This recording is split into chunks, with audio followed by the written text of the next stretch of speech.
Hello viewers, welcome back to চড়ুইতলা।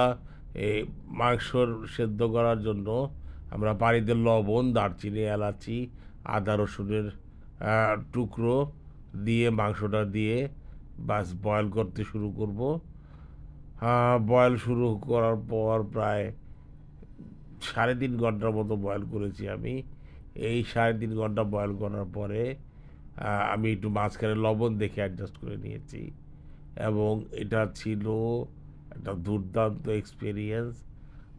আমি শিরার মাংস ব্যবহার করেছি, একদম নরম তুলতুলে হয়ে গিয়েছিল মাংস।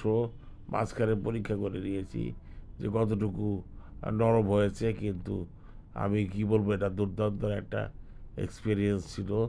যে আমরা দেখতে পাবেন আপনারা রান্না শেষ হলে এই যে আমি সার্ভিং ডিশে নিচ্ছি, যে কেমন তুলতুলে হয়েছে মাংস তার প্রমাণ আমি দেখাচ্ছি একটা বড় টুকরো নিয়েই, যে কীরকম নরম হয়েছে দেখুন।